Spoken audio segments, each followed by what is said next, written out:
Good morning. How are we today? So as we come to the end of our program, today we have two presentations. One I will be taking approximately an hour to speak something on social return on social return on investment on the programs that are done under the corporate social responsibility. And the second half of the today's program will be a general quiz, which will be comprising questions from all the presentations we had so far uh, in this module of mastering the corporate social responsibility online certification program of Confederation of Indian Industry. So are we ready? Let me see how many people have started joined us as of now. Oh, still there are many people to come, looks like. Okay.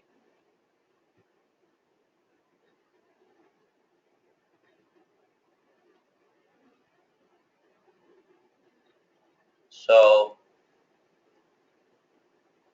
what do you think? I should wait or should we go ahead? I'll give one more minute and then I'll continue with the program as such. So the last program that we had,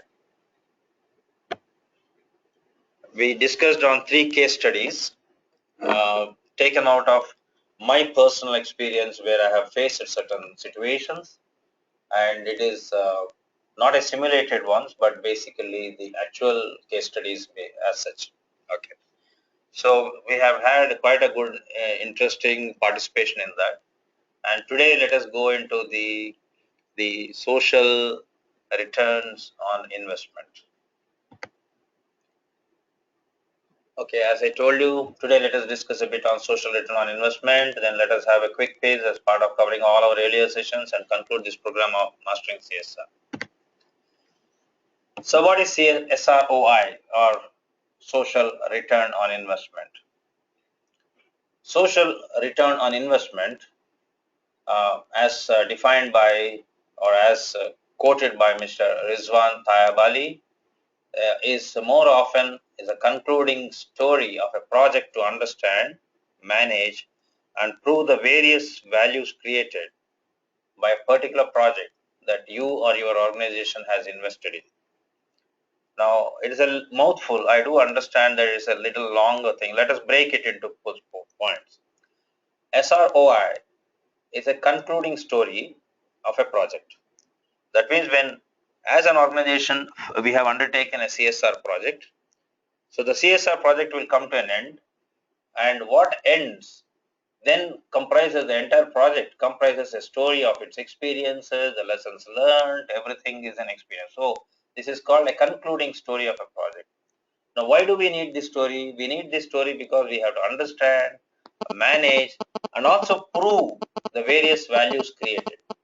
If suppose we are going to take a CSR program and say that this particular program is going to benefit so many people, we have to prove that it indeed has helped so many people.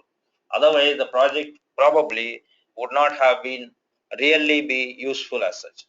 So, SROI more often is a concluding story of a project to understand, to manage, and to prove the various values created by that particular project which you or your organization has invested in. So, which means you need to prove to yourself whether what you have undertaken is in a right path or not.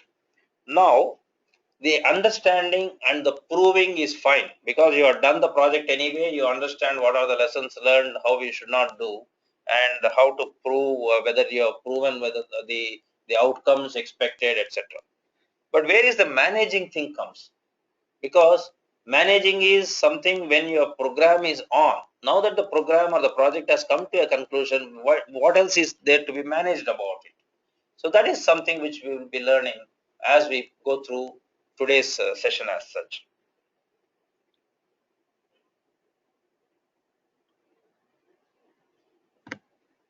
So can you please tell me what values could be created by a project?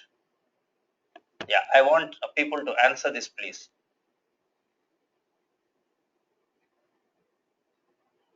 When we do a project,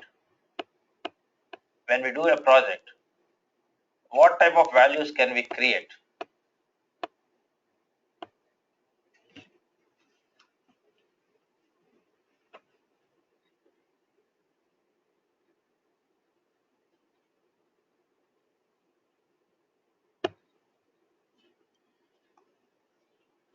Better society. Uh, Better society comes into what section, Madam Sneha Paresh Roy? How do you classify that? Better society can also be classified. In what way is it better?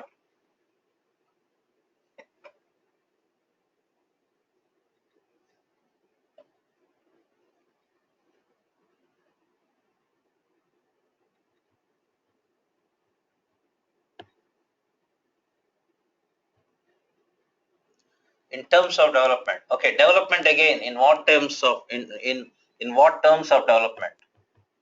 You see, you have development in many ways.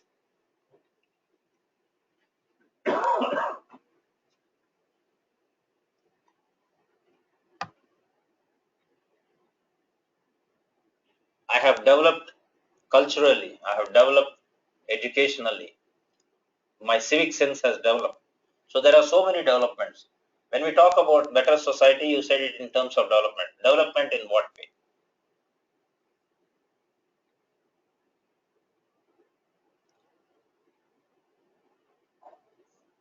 Just think about it. In a broader sense, all the developments can be classified into how many areas? Probably. In a broader sense.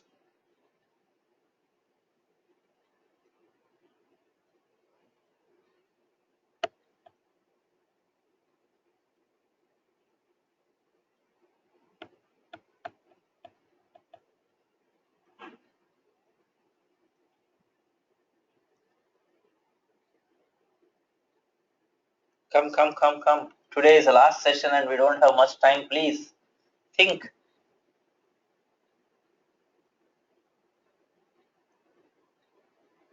When we talk about development, development could be classified broadly in how many sessions, in how many types or categories.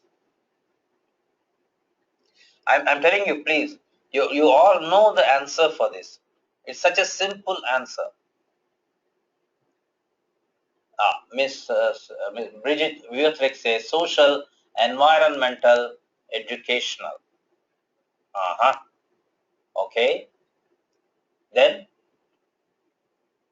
any more?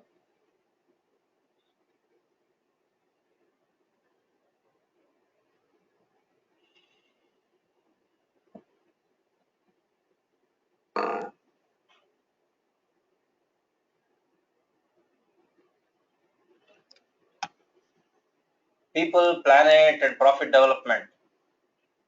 Yes, madam. People, planet, and profit development has been mentioned by Ms. Neha Paresh Roy, and Ms. Bridget Vutrick says Happy New Year to everybody. Okay.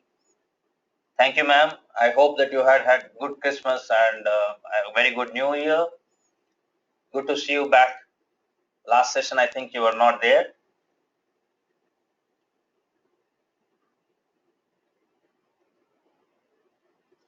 Okay, I think I'm taking enough time. Let me let the cat out of the bag. Okay. Now, I would say the values could be created by a project would be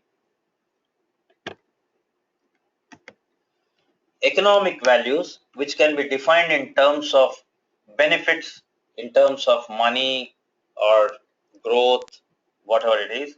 Then social values, their lifestyle, etc. And then socio-economic values. I told you, you all know about it.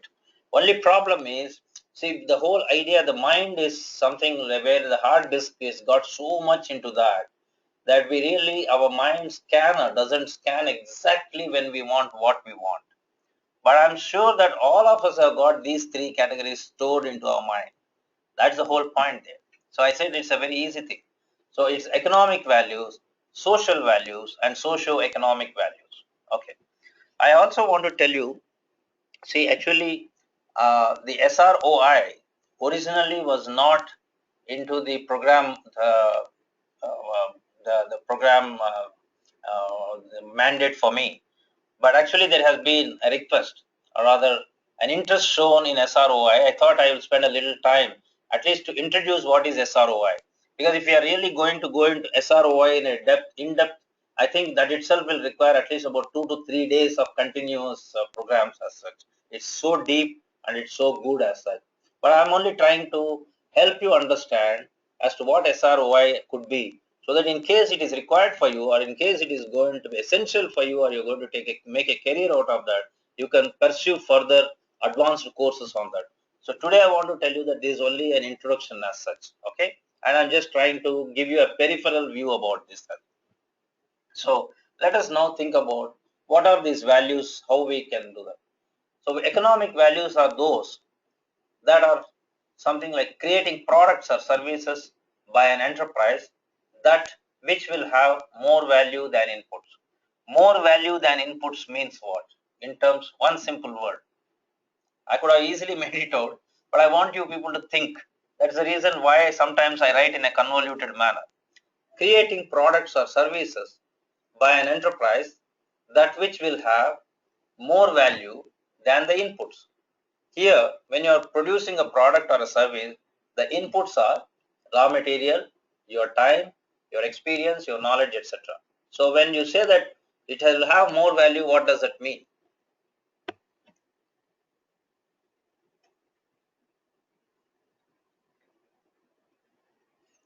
Ms. Prerna Wadikar says, thanks a lot for taking up this topic, would be of great value. Ms. Prerna, I hope that I will do justice for that, because you and we all know that SROI cannot be discussed in 1 hour program as such. But still, I'm just making an attempt, as I told you, to make it as a peripheral value for you, so that at least you will have some sort of an introduction to SROI. That's how it is. Thank you very much. Okay, now, so what is the word? When we say add value here means the inputs are the costs, the raw material, the time, the experience, the human value, everything is the inputs. But when we are creating more value, that means there is a little surplus. Surplus is always called as profit. So that means economic value, when we say the economic returns on investment is always profit. Okay, this is normally done by companies, etc. Then comes social values. So social values are also where it's creating products or services which have a positive and beneficial impacts on society. Okay, if you are going to give, say for instance, a capacity building program free of cost to a particular deprived, disadvantaged section of the society of people, you have given a service to them which cannot be measured in terms of money, but certainly this service is going to have a positive and beneficial impact on the society per se. Okay, so that means this social value is quite important.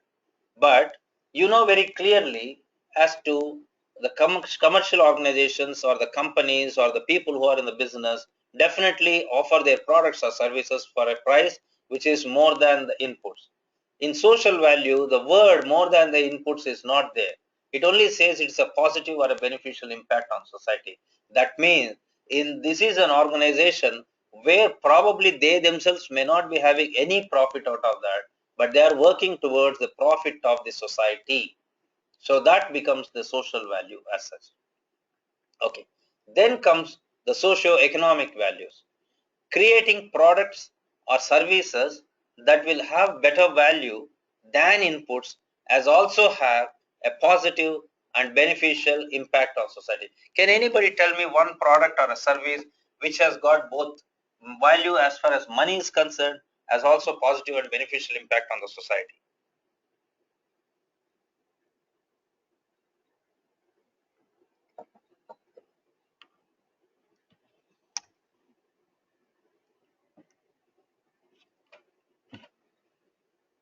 Yes, I have some response here. Let me see what it is. Solar power systems, Mr. Ravikant Reddy says. Can you rural entrepreneurship, Ms. Prerna Wadikar says. Okay. Then any more?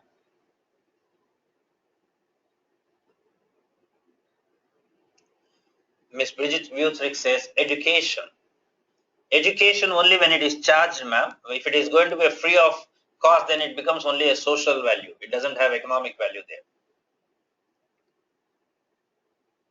Promoting local handicrafts, Ms. Prerna Wadikar says. Okay. Any more? Come, all those people behind. Please. This is the last session you are going to hear me. I'm sure that I don't know when we will be having an opportunity for me to nudge you. Manufacturing sanitary napkins at low cost, Ms. Neha Parishra said. Perfect, okay. Water harvesting technology, Ms. Bridget Butrick says. Okay. Very good. Actually, let me say something. Rural employment generation, again, Ms. Prerna Wadikar says. Fine. You see, what we say is, if there is going to be a direct connectivity to a measurable financial or economic profit, it becomes an economic value. Same case with social. So if they are blended together, like in the case of solar power systems, where people pay very little money and they are able to save a lot of money and it can be measured, yes, it becomes a socio-economic value created. Rural entrepreneurship, promoting local handicraft. As I told Ms. Bridget White, the education, yes, it can be also have an economic value, but not even if you are giving a free education, the economic value cannot be measured for maybe about 20 years. But if you are going to charge a little fee for that, it becomes an economic value for the organization which is extending the service as such. Dr. Kairasam says health. Again, health, sir, just like education. If you are not going to charge, but you are only going to give it free of cost, it becomes only a social value. You see, this is something where there is a social benefit attached to an economic income generation or a livelihood generation, which is measurable. That is the most important thing. The measurability of that is the most important crux of this whole exercise as such. Okay. Let me go to the next slide. Any questions? Do you want to ask me any questions, please?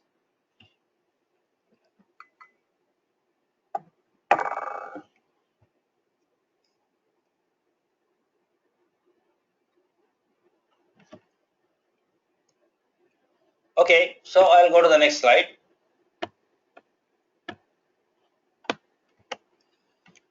So SROI is a framework for measuring and accounting the major concept of values. SROI is more about values than money. SROI measures change in ways which are relevant to the people or organizations that experience or contribute to. Now let me dwell a little on this point. SROI measures change in ways which are relevant to the people or organizations that experience or contribute to. What do we mean by this? Can anybody explain to me? Even I am looks like even I am a bit muddled with this sentence. Can anybody explain to me, please?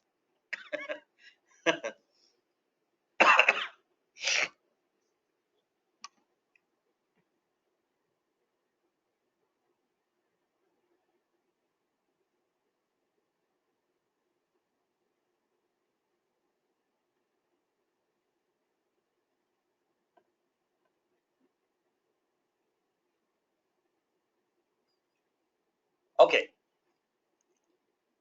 The whole idea when we there is a response. Let me see that. Okay.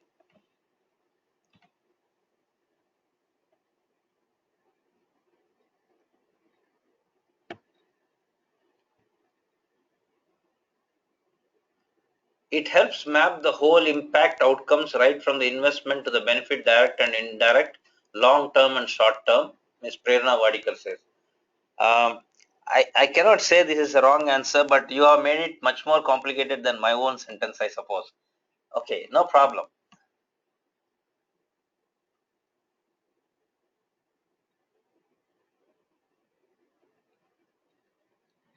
Can you try and make it a little more simpler?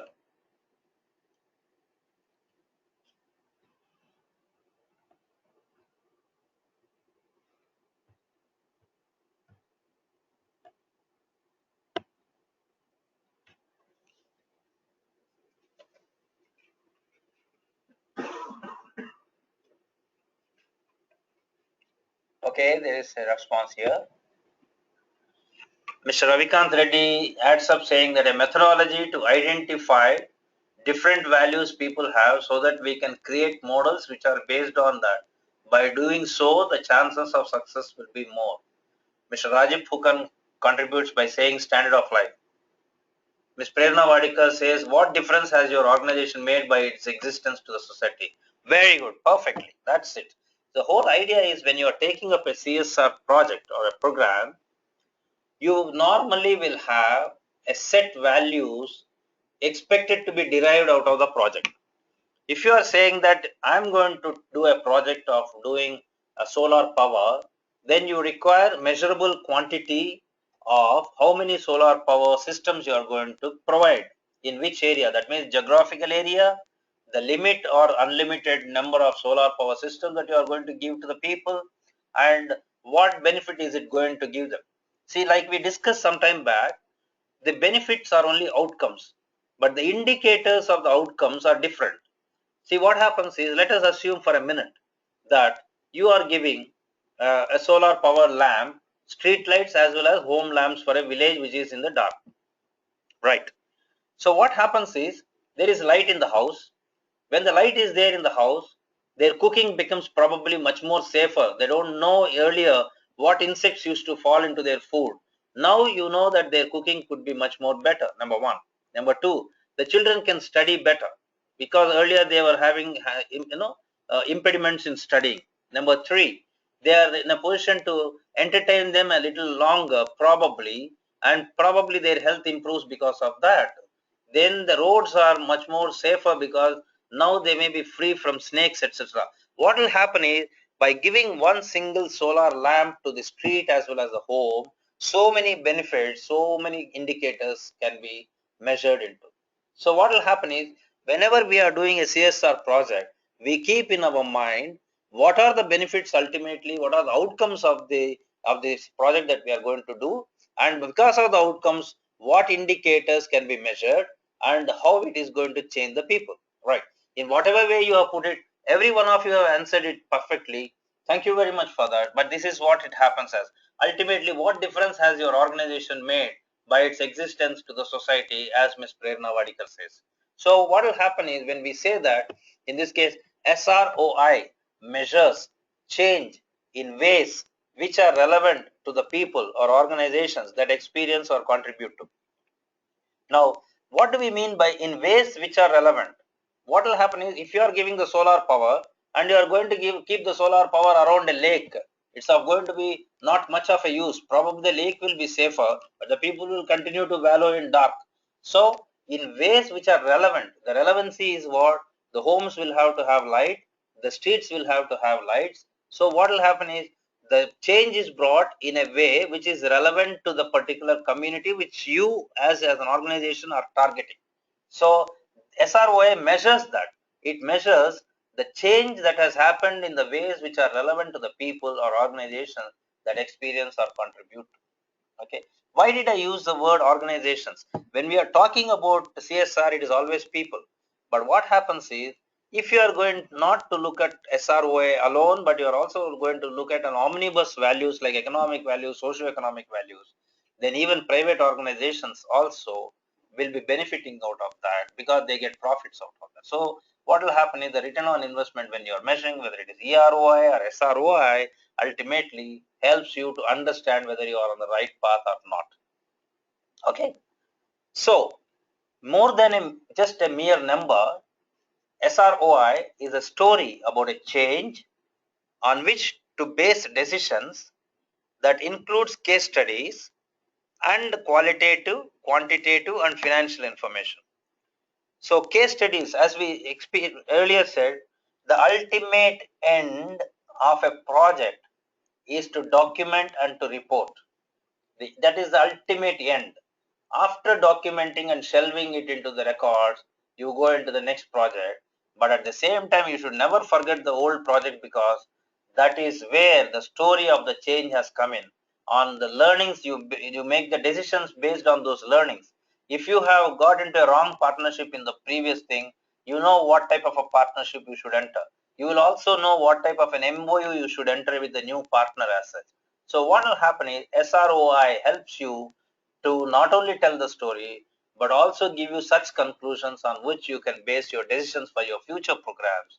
And that comes in the form of case studies, qualitative and quantitative and financial information. It's a combination of case studies. Case studies more or less are the stories, but the qualitative, quantitative, financial information are the crux of SROI.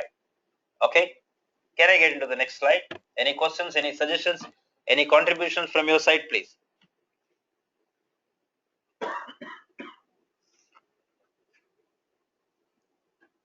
Okay, there's silence there. So I get into that. Now, there are two types. There are two broad types of SROI. One is called evaluative, and the other is called the forecasting. What happens normally is when we are new to a project, we normally don't use the forecasting SROI at all. We only think about evaluating at the end of the program. But SROI says that it is better that even before you start a program, you can have what outcomes you have in mind, and how do we go about it, all those things. That means it's going to be a little informal probably, because you will only be sitting with your committee and your team, and then probably with your partner to discuss on what type of a social return on investment is a forecast, or probably expected out of a particular project. Because no project, let me be very frank about it, nobody does anything without an expectation. Now, the only point is the expected outcomes can also be more organized if we can think about SROI even at the beginning of the stage. And the evaluative program we just discussed, after the program is concluded or just about to conclude, you go in for an evaluative SROI.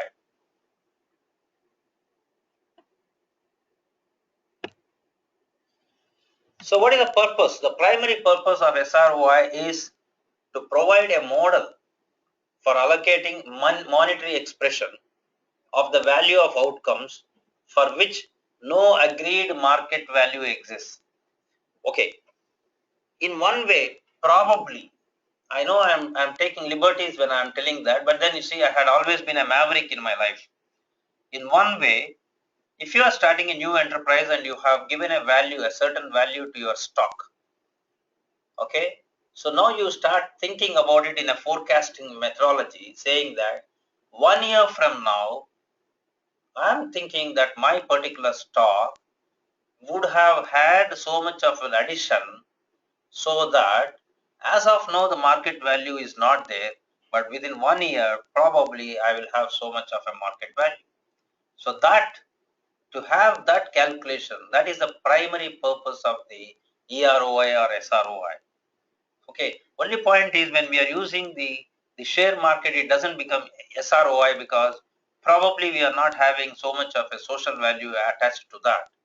But what happens is when you are creating a CSR project and there is going to be a socio-economic outcome out of that particular project, for which today there is no market value, but then you have to have a market value. See, for instance, how do you expect a market value? Like Miss Bridget Buthrick says, somebody has been given a vocational training for about a year. Okay, now that gentleman or a lady can certainly be in a position to earn per month so much of salary. So what happens is SROI helps you in setting up, as I told you, the value for that particular effort that has been taken, the outcome. So they will be saying that that is the purpose of the SROI. If you are doing this, if it is going to come out a benefit, for the probable market value for this could be like this. There is there is a very complicated formulatic systems, etc. We are not going into that today, but we are only going to be introducing the systems, basically how it goes and things like that. Now, SROI can be used for a range of evaluation purposes. It can assess projects, that means it forecasts, then it demonstrates achievements, which is evaluative, and help improve organizational operations. Every time we learn, we try to improve. So what will happen is SROI helps us to do that. So first level, before starting the project, we have some sort of an expectation, and then once the program is there completed, we also compare the expectations with what has ultimately worked out. You start cooking a Mysore pak, and ultimately it ends up into something like a flubber, like the absent-minded professor thinks. Then your forecast and your evaluation SRO are totally different at loggerheads. So ultimately what happens is what we expect and what we achieve should have some correlation. Maybe they differ in the expectation, but then the basic correlation should not be changed there. That is the essential about it. Any thoughts? Any questions? Any contributions?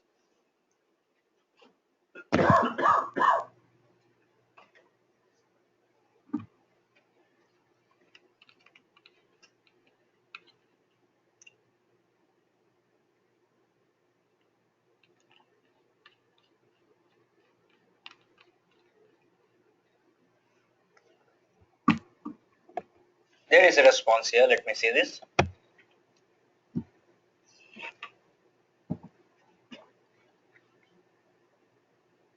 It is extremely essential to map the desired objectives to be able to use SROI effectively, like you rightly said, Ms. Prerna Wadikar says. Yes, ma'am, I agree.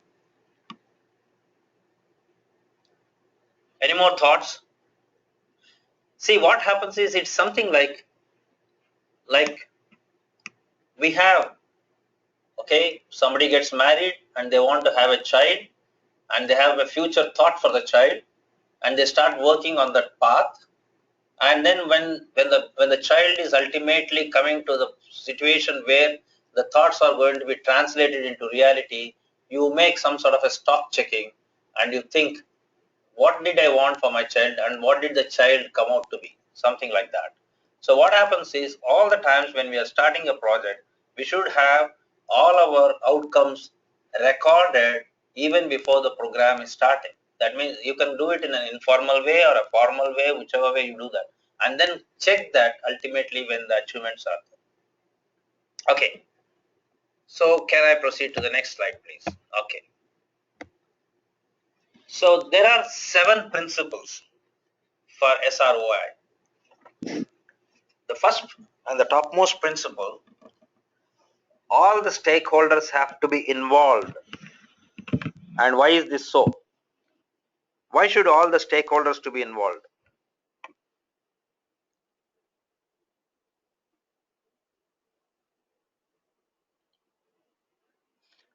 I want the participants to participate, because that way we will have a healthy understanding in this. Why do you say all the stakeholders have to be necessarily involved into the SROI process?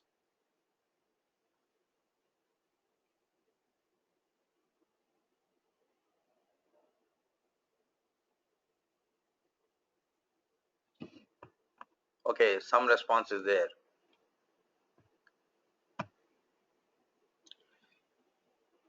It maps the outcomes for all stakeholders, investors, employees, society, vendors, and also what is in it for each stakeholder. That's not a wrong answer, Ms. Prerna, but I would like to make it much more simpler. Let us not get into the complicated thing. Ms. Bridget Butrick says to have the biggest impact and to streamline operations. Okay, make it much more simpler.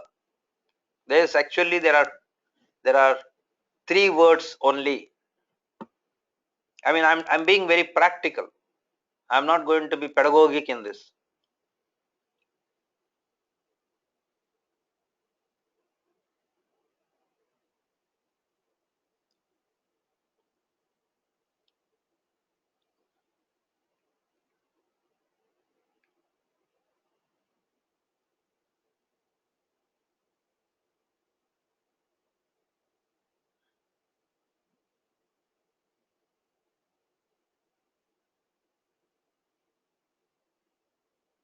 Come.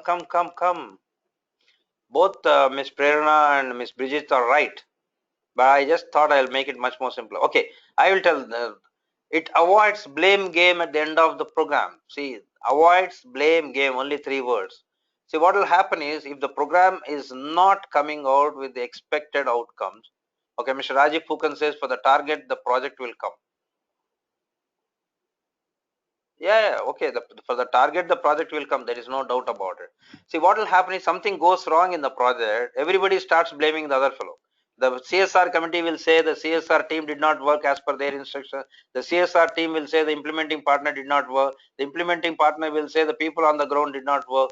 So what will happen is, to avoid all these things, it is better that at the initial stage itself, we involve all the stakeholders and say this is the expected outcomes and let us work towards that, and then continuously monitor that. So involving all the stakeholders is a must in this point as far as SROI is concerned. Second thing is, if all the people are not involved, they will also suspect the methodology of the SROI also. They will say that no, you should not have followed this system, the other system would have been better, blah blah blah, and things like that. So what will happen is, it is always essential that all the stakeholders are on a single page when SROI system is going to happen as such. Okay, so the simple reason is ABG, avoid blame game. Okay, next point is to understand what is changed. First of all, we have to understand whether something has changed or is it happening the same way, and if something has changed, what has changed. That should be understood and also to be recorded. Then attach value to things that matter.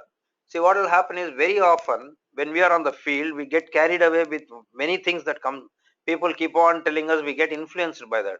But ultimately, we should stand our foot and say we attach value to only those things that matter absolutely to the project that is on our hand, and nothing else, no more extraneous things as such. So if we start taking extraneous things into the account, what will happen is your SROI will go for a toss. So we should always attach value to things that matter most to the SROI processes. And that is the same thing, to include only that is material. It is not that something else you are taking into. And even if you are going to be blamed for some failure somewhere, claim actual facts. Neither underclaim nor overclaim. If you underclaim, you think you will be blamed. If you overclaim, the next project also people will expect you to do the same thing. So please, always when you are doing an SROI, claim actual facts. If there is a failure, record the failure. If there is a success, record the success. If the success is measurable, put exact measurements. If the failure is measurable, put exact measurements there, because anything that you do more or less can be detrimental to the program as such. And most importantly, transparency at every level is paramount for SROI. Everybody, right from the bottom of the pyramid to the top, or from the top to the bottom, everybody should be transparent, so that ultimately the program and the process is clearly understood and appreciated. Results are to be verified for correctness. That means they say even SROI should ensure that whatever results that have come have to be checked for their correctness. Okay, we cannot be carried away by something that we have been told. We have to get down into the field, muddy our feet, roll up our sleeves, and check for the veracity, the correctness of our results as such. Any thoughts, any contributions, any counter reactions, any questions?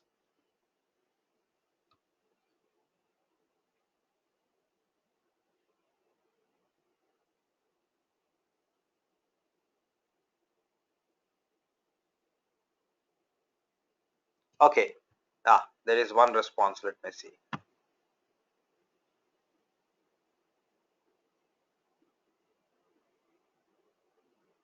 Yes, ma'am. Miss Bridget Butrick says, excellent point, which is hardly followed in practice. I agree with you, but what is happening is, we have to ensure that people follow this, because I think probably the people who are not following also require capacity building.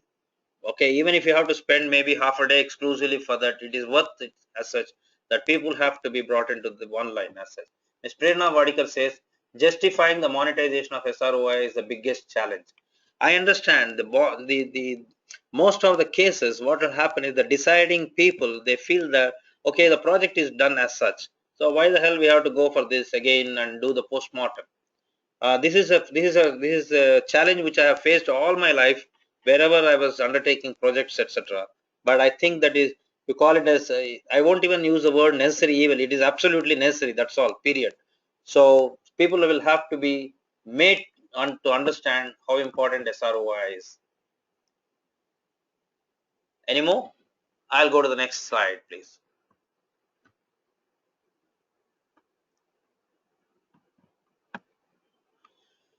Okay. So like we have 7 stages of SROI. What are the stages? The first is establishing scope of SROI. Where does it begin and where does it end? What is the time it is going to take? How many people? Everything. Then you have to identify who are all the stakeholders into the SROI purpose or SROI exercise. Then, like Prerna says, mapping the outcomes.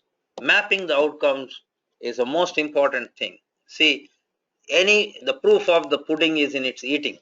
If that is not happening, and we are only going to make things like a TV reality show or maybe an opera, soap opera, something like that, is of no use, because ultimately the outcomes have to be mapped, and the evidencing, the evidencing outcomes and giving them values. What do we mean by evidencing outcomes? This is something which I would like to dwell a little time on that. Outcomes are there. So what do you mean by evidencing outcomes? Can anybody say, please?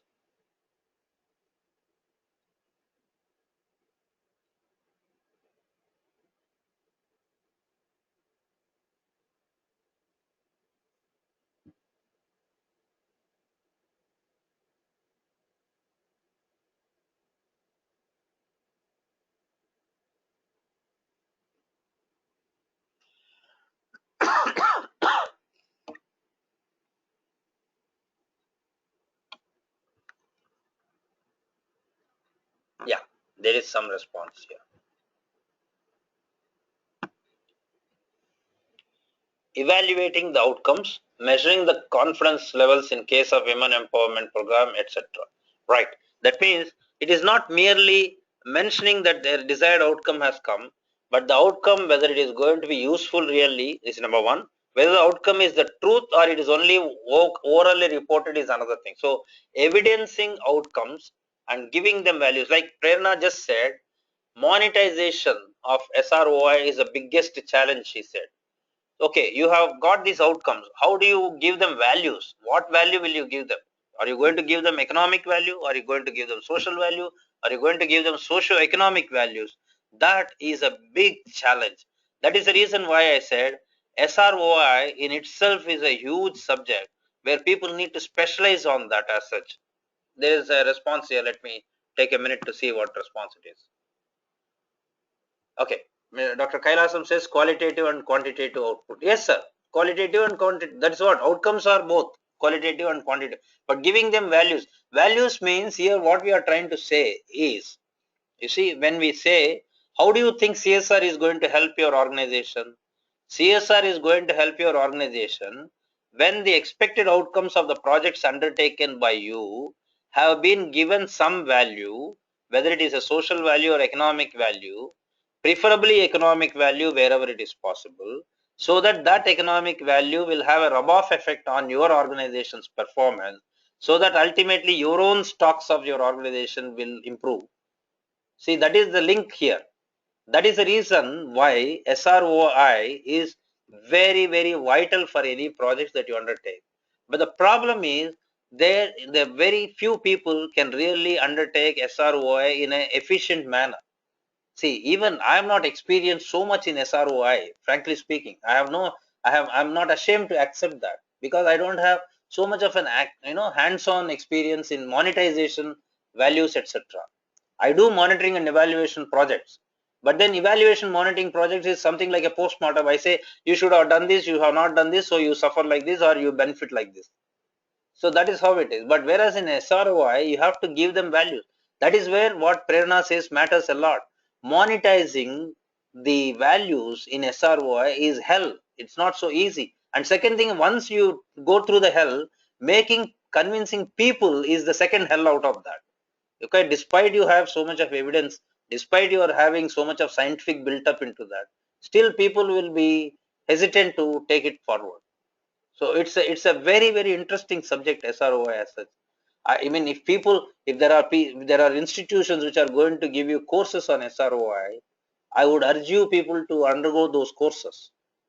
Okay, because it will be very helpful for you, provided it is really a course and where you really are going to benefit out of that. That's a personal view of mine, not my organization's view as such, please.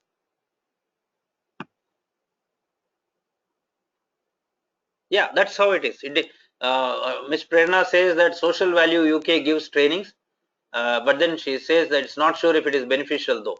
So like that, what will happen is, I'm telling you, as CSR is going to grow in this country more and more, over a period, maybe within soon, maybe in a year's time or within 2 years' time, there will be requirement for SROI specialists, genuine SROI specialists, and those people can really do very well in their field as well. Okay, having said that, now let us go to the next point, establishing impacts. Now, evidencing impacts is one thing, establishing impacts is one more thing. Establishing impacts is you establish these impacts not only with your own stakeholders but future stakeholders as well. You can say that, you can use this as a demonstrative purpose. You can say, we have done this in this particular geographic location and these all have been impacts, and when these people could benefit, why can't you? And to your own organization you can say that this is an impact which we have done and this is what we have expected. We have done almost equal to our expectation, we have done better than our expectation, we are a little short of our expectation. So what will happen is, you have to establish those impacts. Then the stage next comes, you have to calculate the SROI. I said that is social returns on investment. It's not just social return, it is returns. If there are more than one return, then it's called social returns on investment. And once you get the figure, then you report and use and embed these figures into your projects and your organization's financial documents everywhere, wherever they are relevant and required. Is this okay? Can I go into the next slide, please?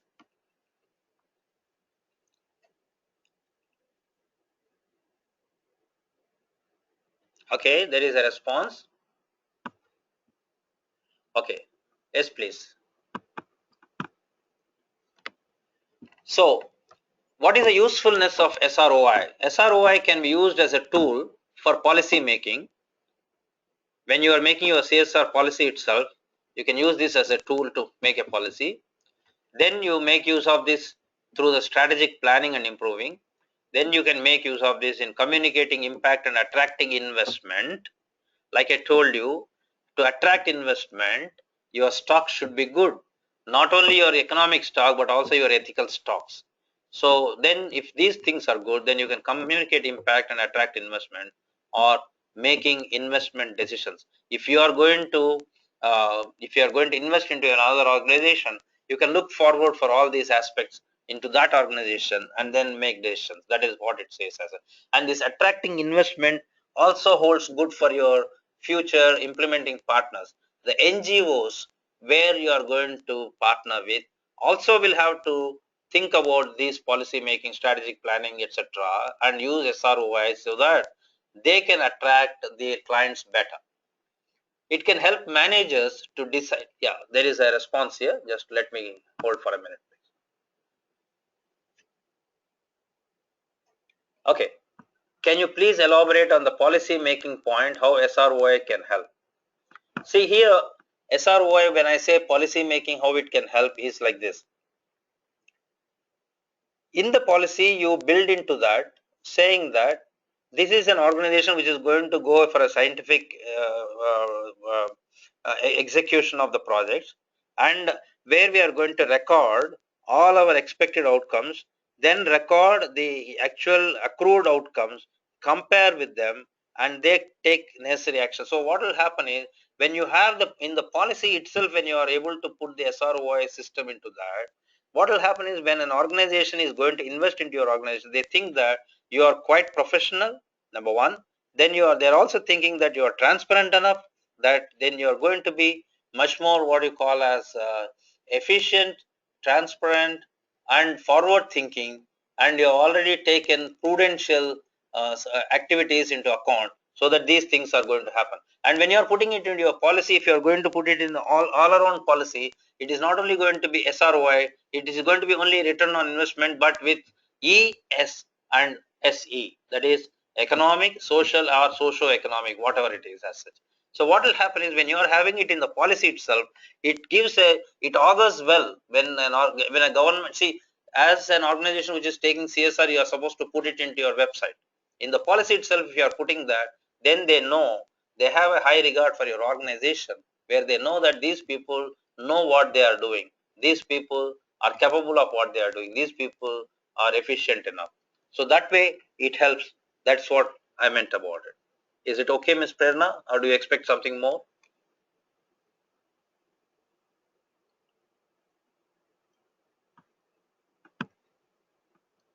Thank you. Okay, now let me go through that. It can help managers to decide among choices of where they should spend time and money. Now, there is a question for you in this. I said SROI helps managers to decide among choices of where they should spend time and money. What do I mean when I say this?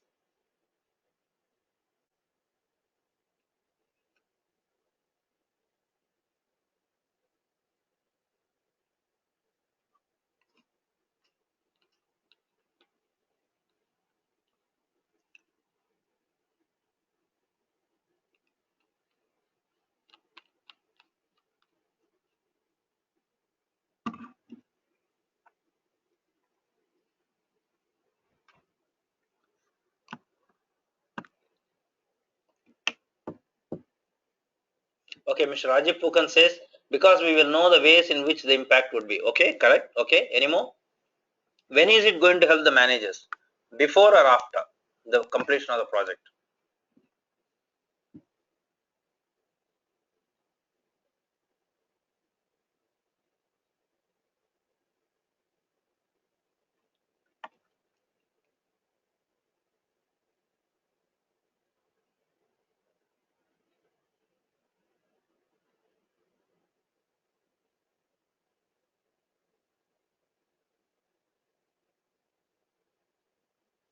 Okay, there is a response. Ms. Bridget Vutrick says, future projects can be identified easier. Very good. Before the project, she says. And Rajiv Kanji says, before and after as input of future project. Yes, if you are going to embed SROI into your policy, then it becomes before. But more often than not, it always becomes after. What will happen is, once you have learned, once bitten, twice shy. So what will happen more often than not, the managers always will know better after the project takes place as to whether they have succeeded in the earlier program or not, and if not, where they should be putting their time and money the next time. Okay, so SROI helps improve services, no doubt about it, and make organizations sustainable. This organization, the first organization to become sustainable in this process, will be the implementing partner, because it starts from the bottom as such, and then the organization investing into the programs as such. Okay, so how do, when we say the improvement of services by SROI, we say that it facilitates strategic discussions and helps in understanding and maximizing the social value an activity creates, because it says it gives evidence of impacts. So it facilitates strategic discussions and helps in understanding and maximizing the social value an activity that an activity is created, helping in targeting appropriate resources for managing unexpected outcomes, positive or negative. See, what will happen is, once you have learned, then it will say, we did this, we did not expect this outcome, but it has come out. It can be a positive outcome which we did not expect, or it can be a negative outcome which we did not expect. So that is something where we will be knowing about. Demonstrating the importance of working with other organizations and people that have a contribution to make in creating a change. See, very often, particularly in the years 2014, 15 and 15 and 16, many of the organizations which don't have their own foundations to do CSR are relying on implementing partners. So SROI confirms whether the working partner is important enough or somebody who can be done away with and somebody else have to be taken into that, because the results ultimately prove. And so what happens is SROI helps in demonstrating the importance of working with other organizations and people that have a contribution to make in creating a change. Then it helps in identifying common ground between what an organization wants to achieve and what its stakeholders wants to achieve, and thus helping to maximize social value. See, now here people can ask very naughty questions. Are all the stakeholders are on the line? Why are there is differences? So that is what it is. If even if there are differences between the stakeholders and the organization, now here when we talk about stakeholders, we are not talking about only the CSR committee, but we are also talking about the CSR committee, the CSR team, the organizational directors, then the implementing partners, the people on the ground, the government officials, then other NGOs, other organizations. All these people may not be on the line, but whereas SROI tries to help us to identify a common ground where all of us can come on one single line as such, all the stakeholders. SROI helps in creating a formal dialogue with stakeholders for involving them meaningfully in service design. So if a particular people want a particular service, the people create the demand, and whereas the implementing partner and the organization try to virtually cater to that demand. So what will happen is, if the catering of the demand is not meaningful, though no purpose will be served. So SROI emphasizes whether the path that has been taken towards that service provision is meaningful or not. So that way SROI becomes quite useful in this process as such. Any questions or any suggestions? Any countermanding? And when we talk about sustainability of organizations by SROI, it helps the raising the profile of the organization. It improves the case for further funding into particular projects, and it becomes making tenders more persuasive. Particularly if your organization is a huge, large organization providing services in global tendering systems or national tendering systems, and you have a systematic SROI inbuilt into your policy of your CSR or your organizational policy, your organization stands a better chance comparing to the other people, albeit there are differences in other biddings, etc. That is how SROI can become useful to your organization as such. So, normally, what type of organizations can make use of SROI?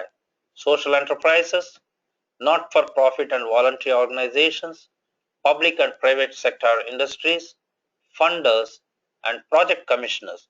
When I say project commissioners here, when a project is going to a huge project, say for instance, when we are going for infrastructural projects of a nation or a country, something like a gas line, or maybe the road structure, railway structure, airplane structures.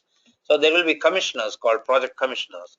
So for them this will use, and for the project commissioners especially, SROI is useful because it is useful in the program pre-procurement stage, application and bidding stage, contract management stage, and monitoring and evaluation stage. So at every stage, SROI can help this project commissioner as well. So I just mentioned this. I think this particular slide should have been removed. I'm sorry about that. So we have come to the conclusion of this session of SROI. Now let us take a bio break of about 5 minutes. Meantime, if you have suggestions or questions, you feel free to write about them. And then after the bio break, we'll have a quick quiz about an hour, which will cover all our earlier presentations. And I have something like about 16 or 17 questions. No marks are to be given. It is more like some sort of a support system for our revision of the program. Next programs onwards, when we are going to have, we probably will have a mandated attendance, a mandated assignment submission, and a mandated test, a written test, so that we will be also adding value to our certification process as such. So now what will happen now is there has been, I have one point to make. I have requested all the members to kindly give their feedback. um, Please correct me if you have already sent some feedbacks and that I have not received, but I have to say that I have received only one feedback from only one participant so far. Please, the feedback forms are made so simple that it should not take more than 5 minutes for you to fill. Uh, may I make a request or a submission to all of you people? When I'm talking for 2 hours in each session, of course I'm paid for that, I know that. Can't you please take 5 minutes for me and tell me whether I'm okay or not? It is my SROI, please. Please help me to get my SROI properly. Okay, now let's go for a break. We will meet exactly at 12:07. Okay, thank you.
Okay, it is 12:07 now and we are back again.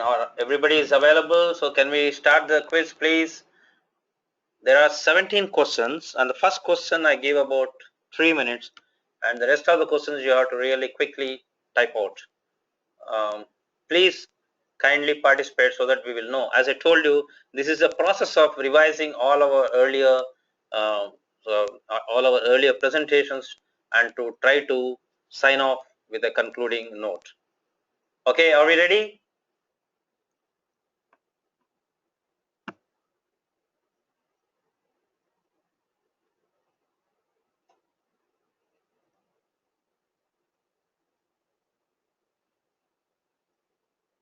Are we all ready, please? Dr. Kailasam says yes.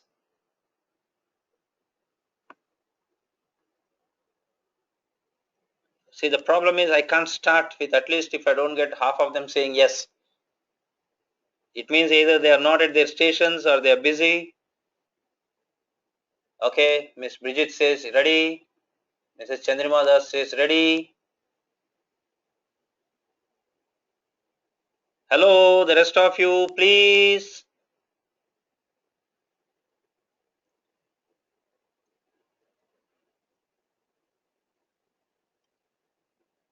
This is the drawback with the webinar system because it closes exactly by 1 or 1:05. In a regular classroom, we can stretch the time a little more bit to suit the convenience, but here it is not just possible. Okay, Ms. Prerna Vadikar says yes. What about the rest of the people, please? Hello. All right. Let me. I think I have been fair enough by giving time. Let me start so that other people will not be suffering because of this. Now, the first question is corporate social responsibility is. Just quickly put it into how you look at corporate social responsibility. If you want to save time, make it as simple as possible. I give you 3 minutes for this.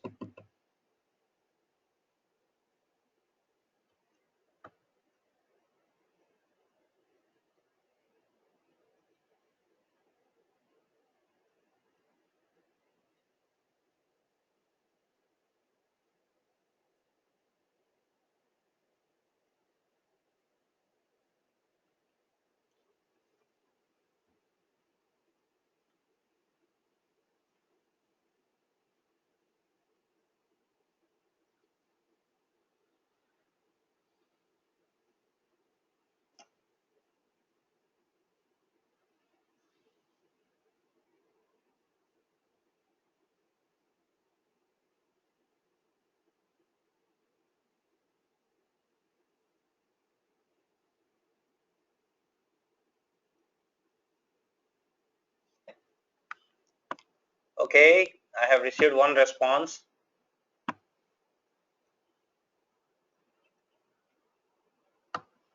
Rather, I have now received 3 responses. 4. Okay. Organizations' commitment towards the community society in which they operate. Ms. Prerna Vadikar says, a government regulated way to give back to society and improve standards at all ends. Ms. Bridget Wuthrick says, ma'am, when you are not wrong, corporate social responsibility need not necessarily be a government regulated way. It can also be done voluntarily by organizations as it was being done earlier. But still, it's not a wrong answer, please. Rajiv Fukanji says, how a company manages its business processes for positive social impact. Dr. Kailasam says, an opportunity to give back to the society by upholding the social and human values. Mrs. Chandrima Das says, an initiative by corporates to help the society. Okay. Any more? Okay. Time is up for the first question. Now let us go into the second one. Okay. Conducting and governing themselves with accountability, ethics, and transparency is one among the dash space dash of dash of dash of CSR. Quickly fill the 4 blanks, please. 3 minutes.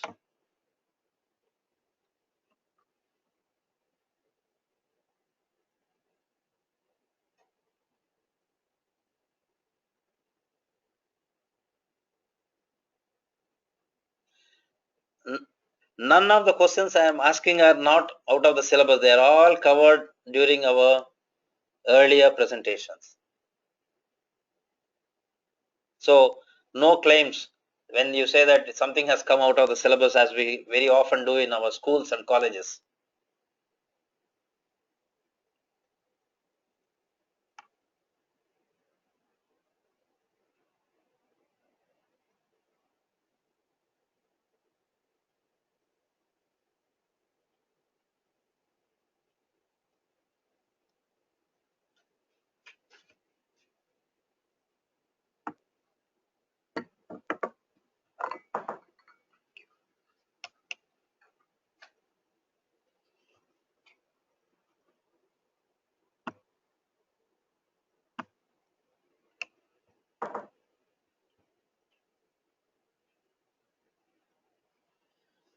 For those participants who attended the last session, they have been told that there will be a quiz program. And for those people who have not attended the last session, even if they are not told about the quiz program, we should be knowing about all these things if we are going to be saying that we are masters of CSR.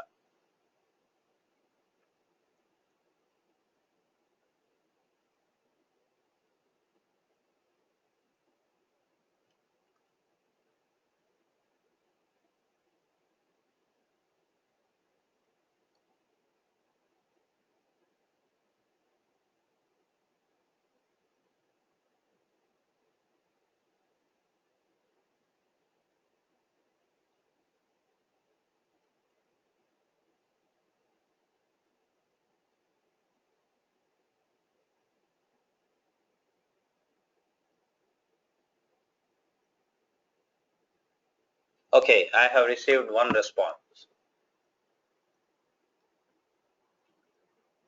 Miss Yogita AP says principles of responsibility and she put a question mark. I have 20 seconds more to give the answer before I give that.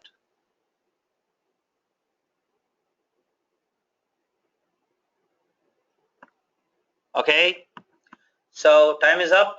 Now let me let the cat out of the bag. Conducting and governing themselves with accountability, ethics and transparency is one among the 9 principles of responsibility of concepts of CSR. Yogita ji, you are half correct. Principles of responsibility is correct. So, can we go to the next question, please?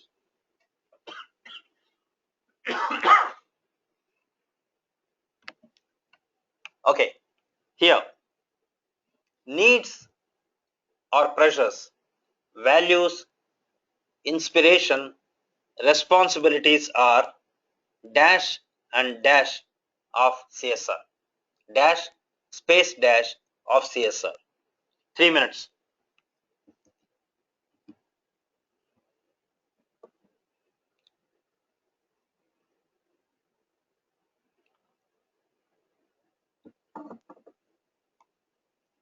Okay, somebody gave me an answer. Miss Bridget Butrick says core elements. Let me wait for some more answers. Dr. Kailasam says drives.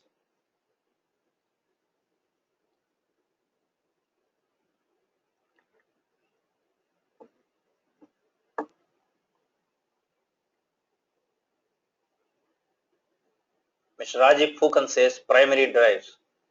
Mr. Rajiv Phukan says drivers. Okay.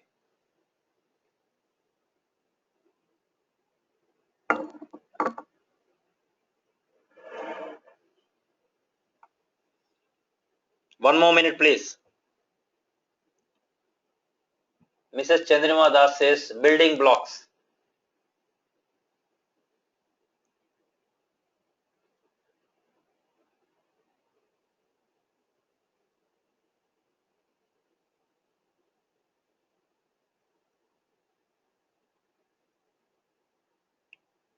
Thirty seconds more.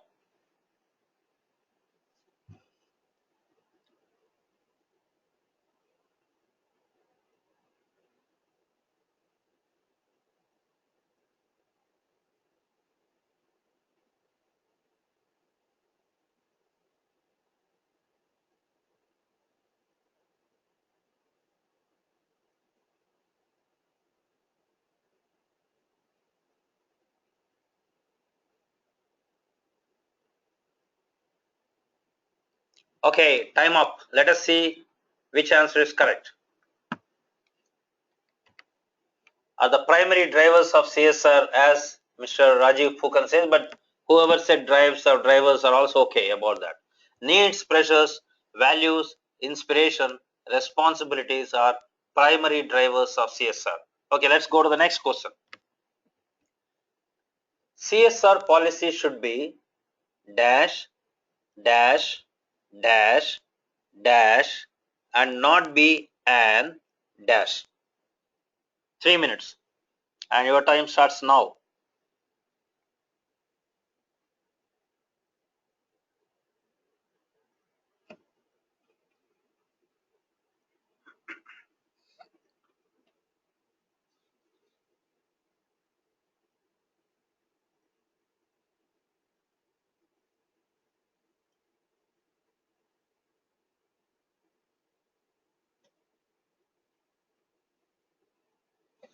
Okay, somebody has responded. Let me see. Dr. Kailasam says specific, realistic, mandated, match core competencies. He puts a question mark. What about the last dash, Dr. Kailasam? I'm not telling whether this is right or wrong.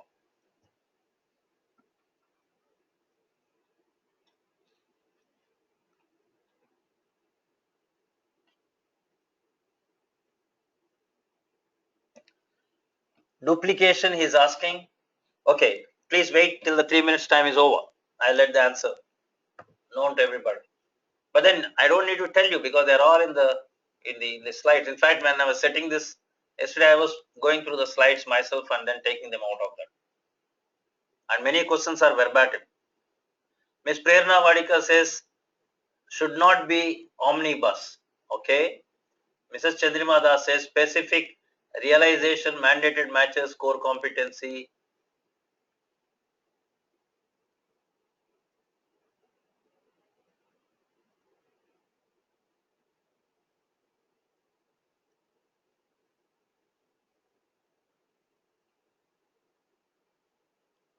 Mr. Rajiv Phukan says specific, realistic, mandated matching ability of the company and not one-stop solution.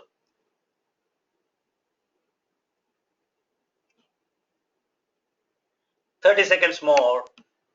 Mrs. Chandrima Das adds up and should not be an omnibus policy.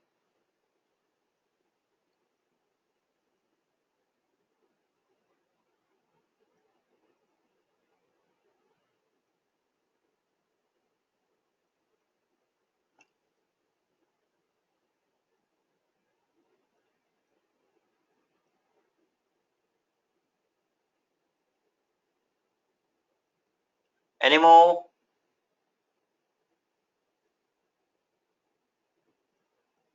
Okay, time is up. Now let me go to the answer. CSR policy should be specific, realistic, mandated, matches core competency, and not an omnibus policy. Whoever said that, Dr. Kailasam, Ms. Prerna Vadika, Mr. Phukan, whoever has given this answer, they're all correct about that. So let me go to the next question. Okay. The CSR committee of at least 3 directors plays a vital role dash dash dash dash of CSR activities, and then it is followed by CSR committee is fully responsible for all dash and dash in the companies dash and dash. So this is a longer question. I give you 5 minutes from now. The time starts now.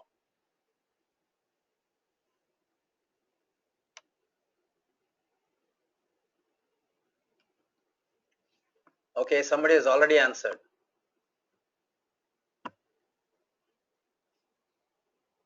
Formulating, execute, monitor and report CSR committee. Dr. Kailasam says.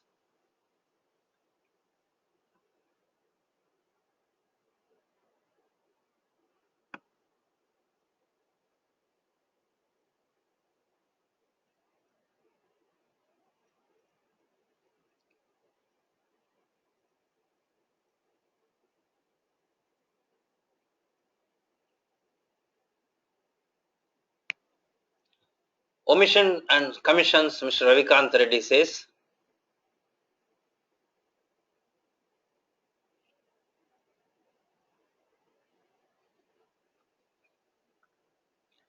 Planning, executing, steering and evaluating, Ms. Bridget Vuthrick says.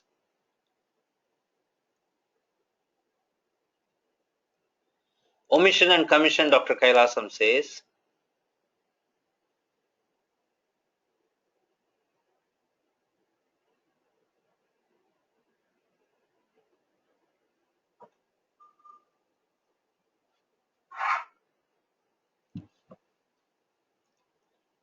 And nobody is attempting.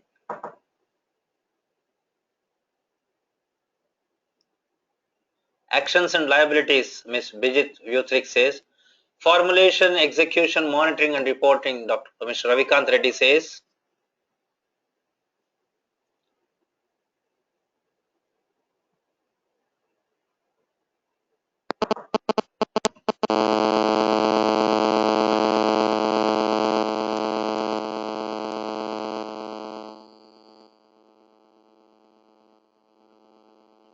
Formulate, recommend, monitor and report CSR activities, Ms. Prerna Badikar says.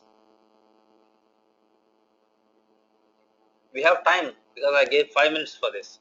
2.5 more minutes or approximately, 2.5 more minutes is there.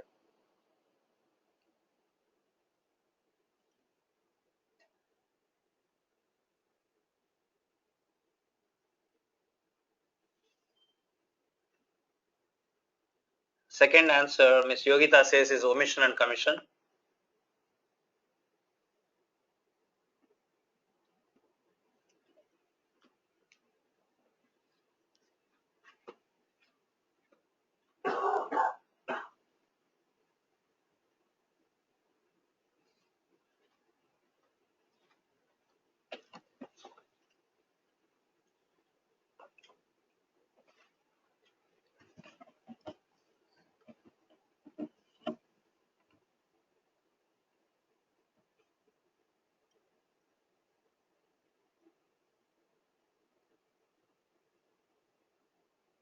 You have about 1.5 minutes left off.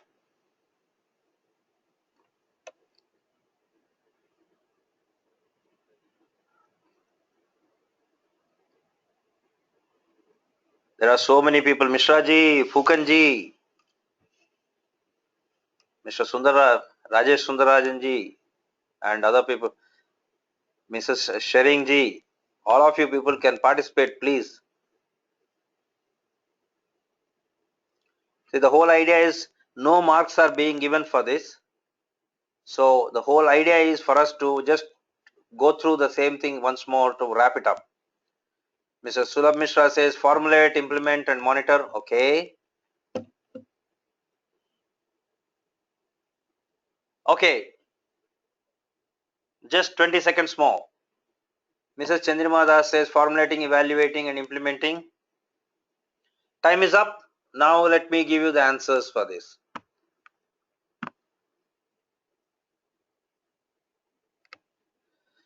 The CSR committee plays a vital role in the formulation, execution, monitoring and reporting of CSR activities. CSR committee is fully responsible for all omissions and commissions in the company's CSR activities. Okay, so that is the whole thing, and many of you have written almost correct, but except a few this thing, but doesn't matter. But as long as we are online, it's okay, fine. So let me go to the next question, please.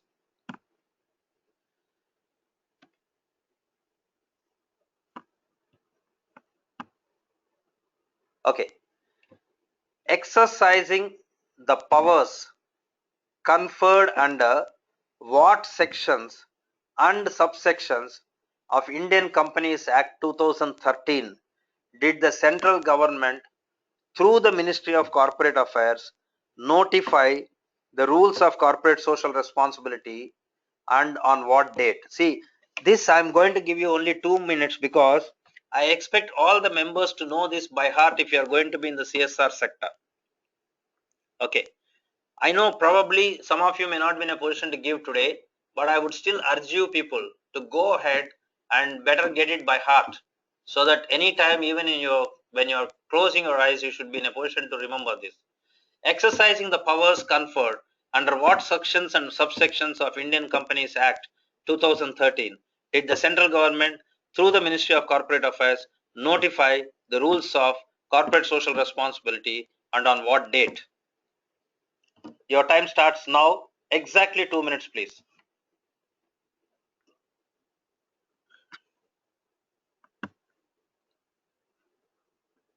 Okay. Miss Yogita says 470, 29th chapter. Dr. Kailasam says April 1st, 2014. Miss Prerna Wadikar says 135 section. Dr. Kailasam says Schedule 7. Mrs. Chandrima Das says section 135. I want all answers. And there is a twist in the question. Please understand that. I am asking the date of notification. Mr. Sulabh Mishra says section 135 of Companies Act, day of April 1st, 2014.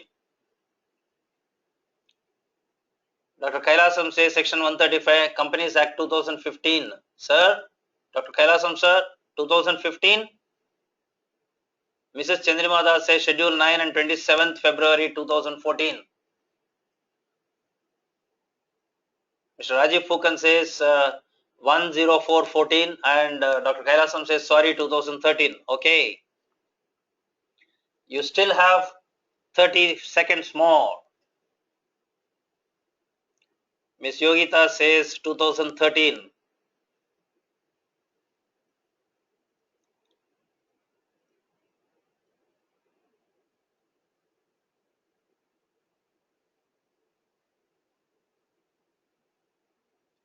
This is when all your service providers capabilities are tested, how fast you are able to access your Google and your questions, etc. Mr. Sulabh Mishra says notification on 27th February effective from 1st April 2014.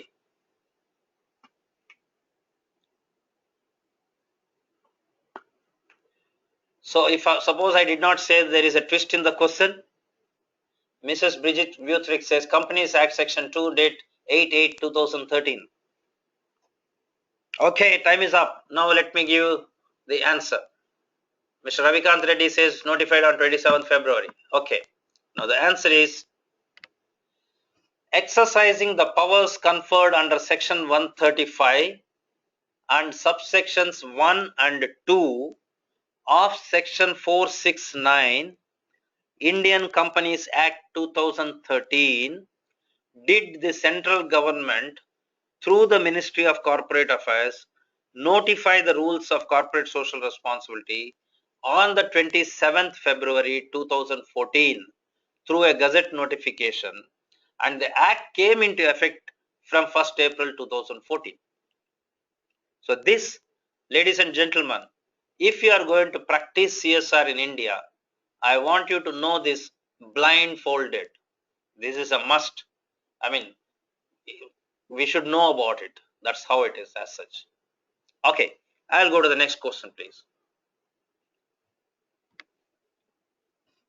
How many broad areas of development did the Ministry of Company Affairs identify for CSR execution initially? 10 or 11 or 13 or 18? I give you 3 minutes for them. Can you name some of them? I don't want you to name all of them. Even if you are in a position to name some of them, wonderful. Your time starts now. It already started actually. 3 minutes. Okay, there are some answers. Ms. Prerna Wadikar says 10. Women Empowerment Education PM Relief Fund. Mr. Ravikant Reddy says 11. Again, Ms. Prerna Wadikar says skill development. Any more? Dr. Kailasam says 11. Mrs. Chandrima Das says 11. Mr. Ravikant Reddy says hunger, poverty, malnutrition. Mr. Sulabh Mishra says 10. eradicating hunger, poverty, women empowerment. Mr. Ravikant Reddy adds education.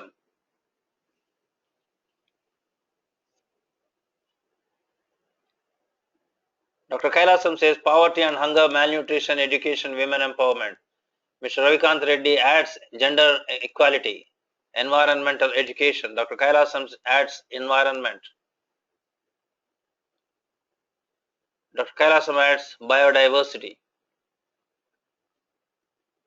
Mr. Sulabh Mishra says protection of national heritage, art and culture.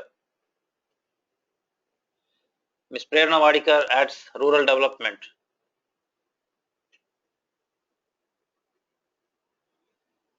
Dr. Kailasam says cultural heritage. Dr. Kailasam also adds rural sports.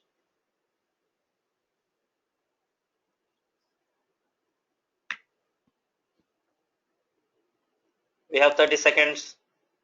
PM National Relief Fund, Mr. Ravikant Reddy says.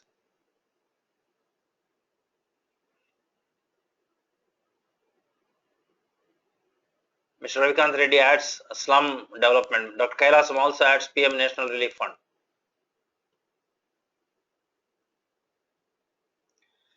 Okay, your time is up. Now let me tell you the answers, please. The streams are 11. Eradicating hunger, poverty and malnutrition 1. Promoting education, employment, enhancing vocational skills 2. Promoting gender equality, empowering women, setting up homes, daycare centers 3. Ensuring environmental sustainability, ecological balance 4. Protection of national heritage, art and culture 5. Measures for the benefit of armed forces, veterans, war widows and dependents 6. Training to promote rural sports, nationally recognized sports, Paralympic sports and Olympic sports 7. Contributions are funds provided to technological incubators located within academic institutions which are approved by the central government 8. Contribution to Prime Minister's National Relief Fund 9. Rural development projects 10. Slum development 11. So that's how it is. Now let us get into the next one.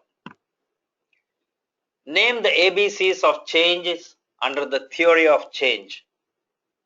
2 minutes. It's very simple.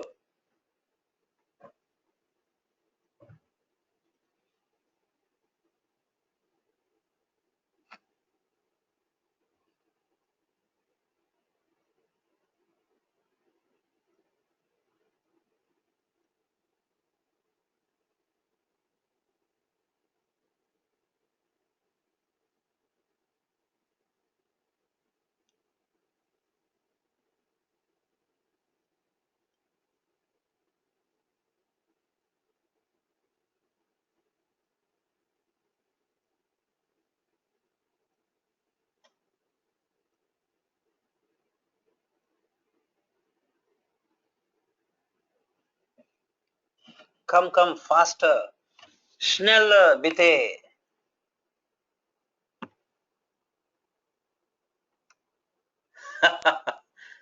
Mr. Rajiv Fukanji, antecedent behavior consequences. Okay, let us see.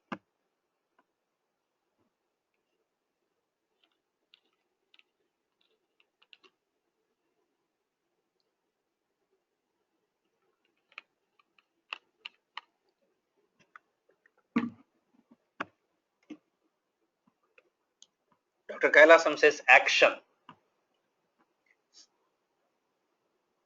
ABCs. Just 20 seconds more.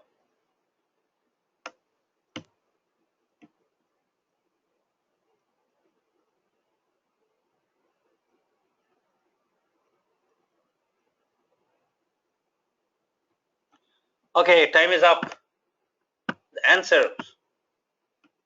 Attitudes, behaviors, capabilities, conditions, institutions, and relationships. Mr. Ravikant Reddy, whatever you typed, I got them all in boxes except attitudes. My voice is not audible. Now, how is it, Miss Bridget?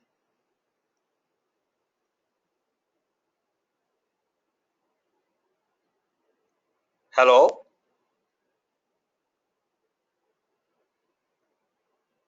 Ms. Bridget Vutrick, can you hear me now?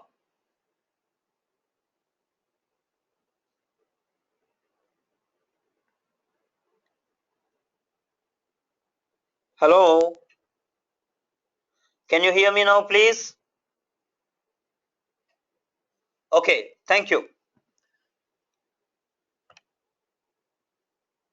So let's go to the next question, please.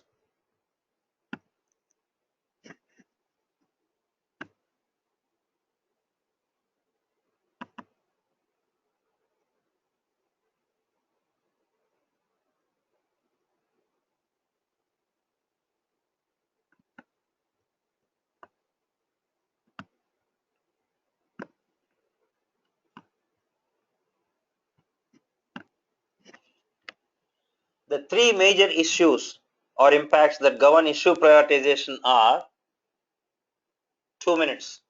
Very simple. Your time starts now.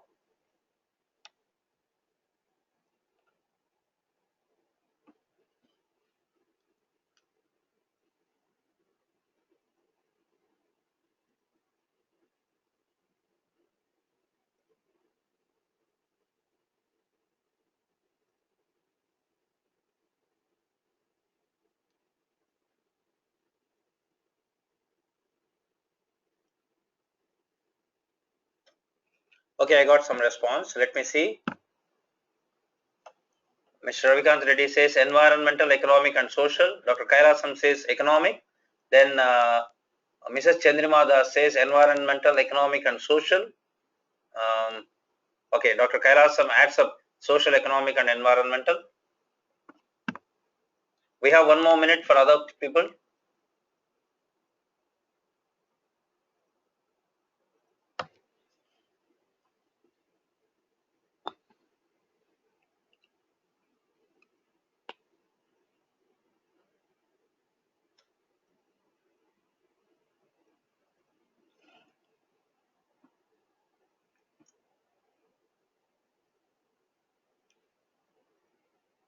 Thirty seconds more.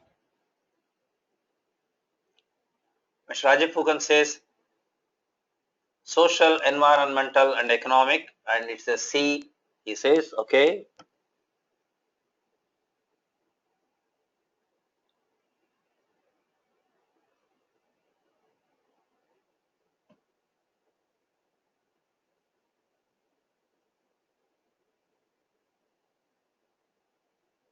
Okay, time is up. The answers are environmental, economic and social issues are impact that govern issue prioritization. So now let's go to the next question. The infrastructure needed for the implementation of CSR to create values are 2 minutes.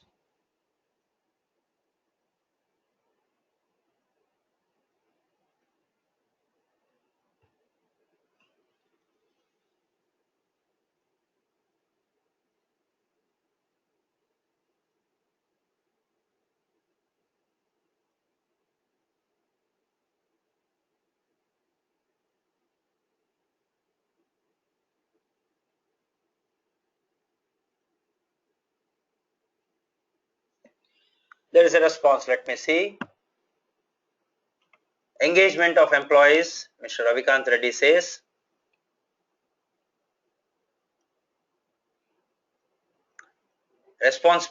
Responsibility management, he adds up. We have 1 more minute, please.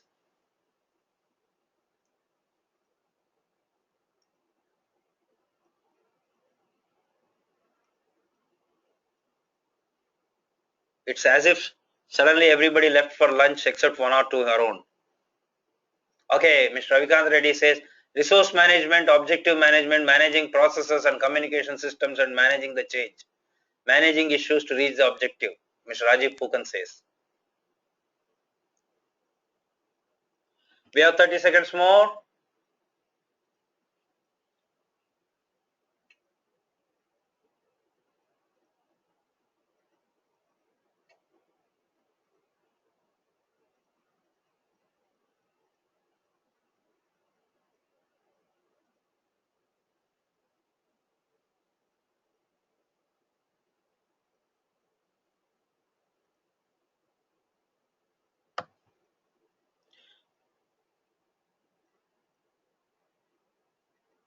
I'm giving 15 seconds more as an additional bonus.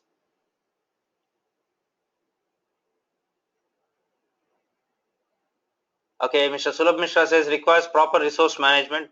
The time is up. Let me give you the answers, please. The infrastructure needed for the implementation of CSR to create values are engagement of employees, that is trade unions and associations, responsibility management, resource management, objective management, managing processes and communication systems, and managing the change. See, a few of them have been written, but the most important thing is the managing the change.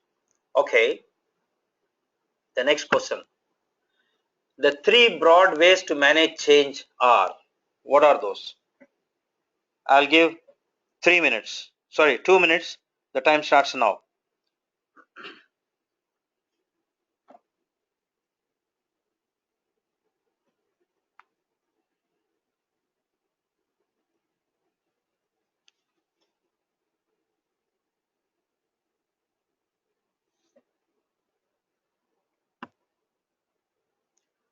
Inform, educate, and commit. Mr. Ravikant Reddy says.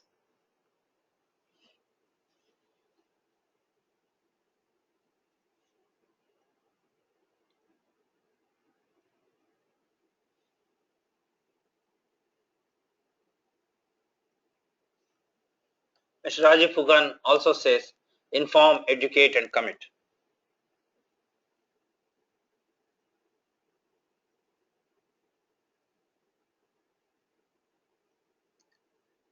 Dr. Kailasam says, inform, educate, and commit.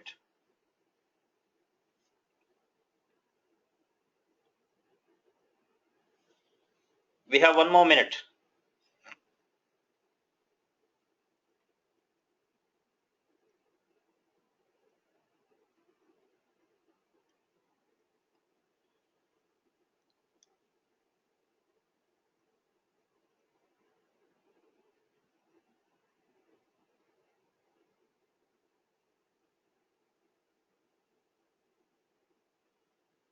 Thirty seconds.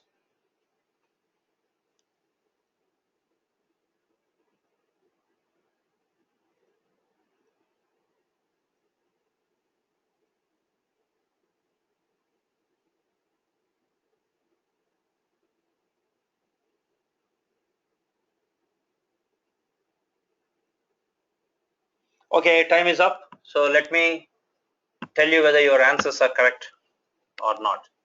Yes, they are correct. Inform, educate, and commit. Okay, next question. Partnerships preferably should not be entered into a permanent basis. Why? 3 minutes, because you have to type a little. The time starts now, please.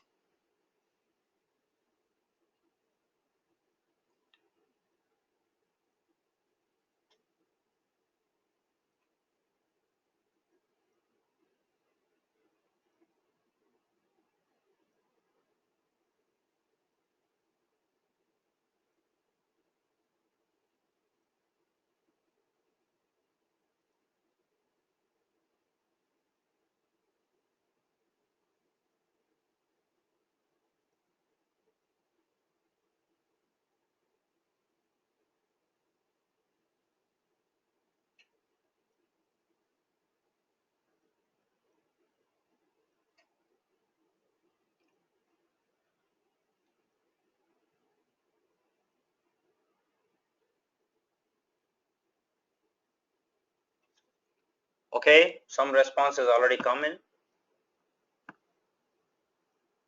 Mr. Rajiv Fukan says, in a changing world, context changes, technology upgradation, people changes, needs may also change.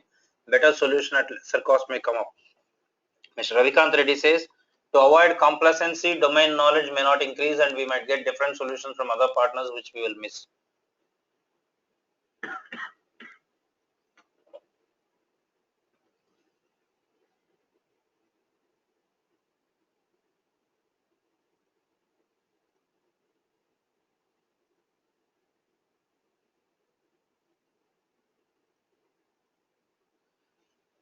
In case changes in the project are happening, the partner might not be knowledgeable in the new scenario, Ms. Bridget Butrick says.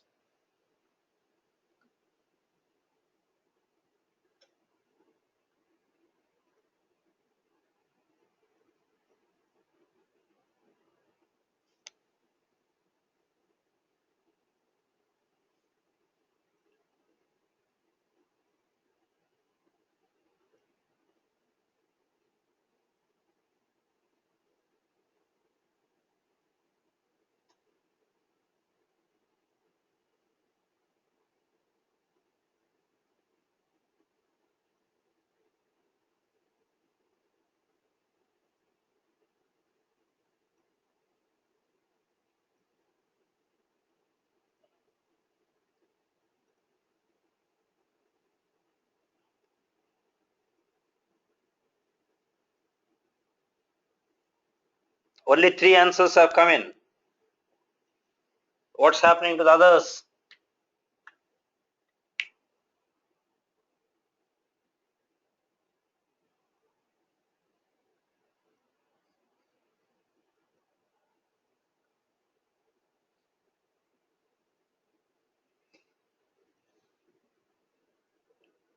Thirty seconds more.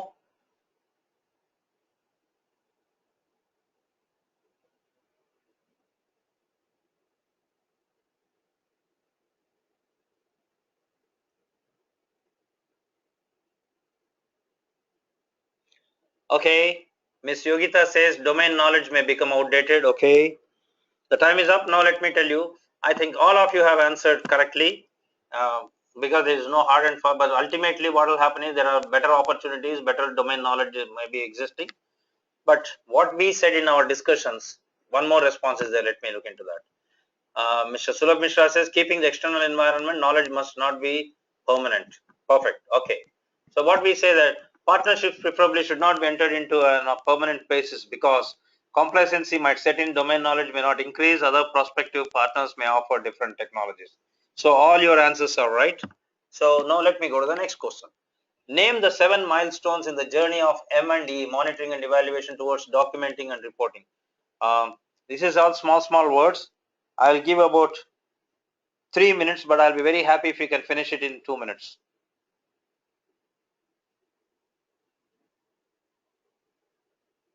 Because for our webinar, we have hardly about 8 minutes left off.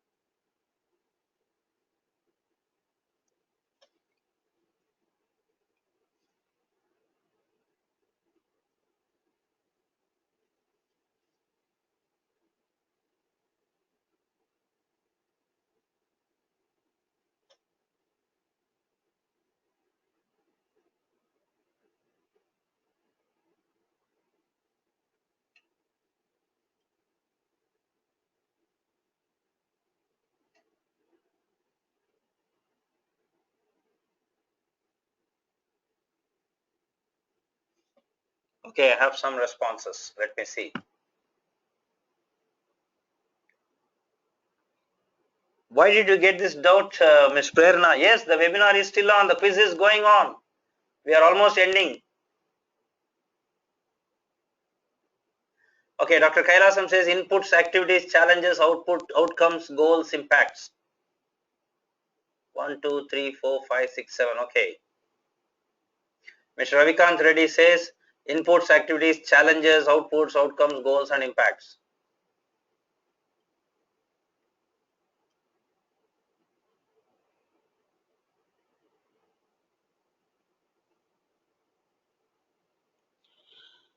Thirty seconds more, please.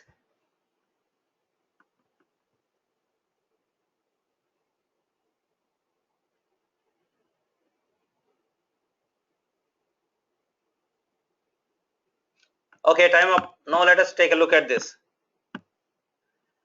Inputs, activities, challenges, outputs, outcomes, goals, and impacts. Somebody has answered 2.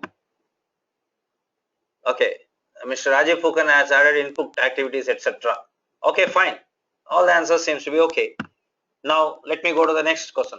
How many broad indicators are to be looked in for during? How many broad indicators are to be looked for during monitoring and evaluation? What are they? 2 minutes. They are very simple answers.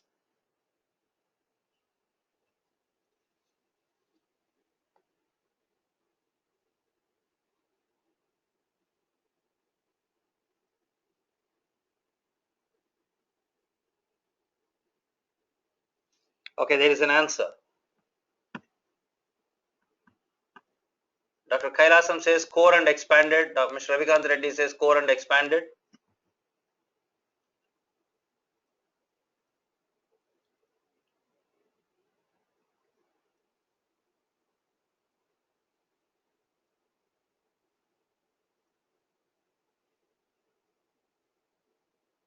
We have 45 seconds more.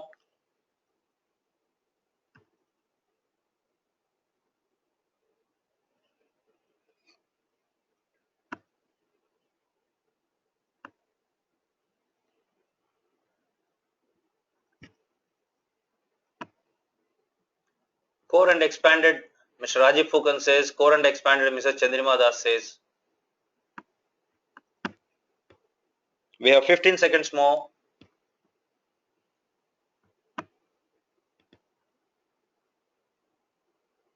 Organizational governance, ethics, accountability, transparency, human rights, labor practices, gender issues, health, safety, security.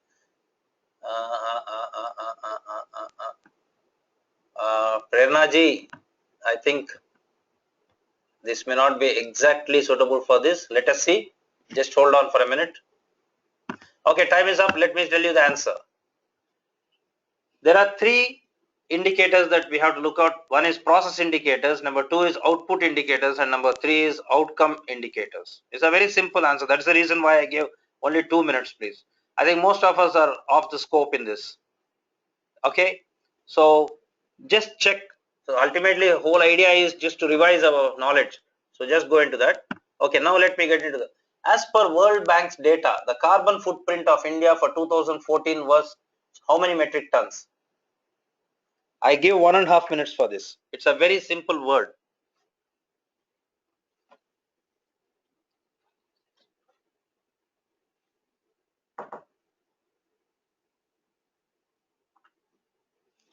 Okay, somebody has come on to this thing. 1.7, Mr. Ravikant S. Reddy says. Any more answers? 45 seconds more. Mr. Rajiv Pukan says 1.7.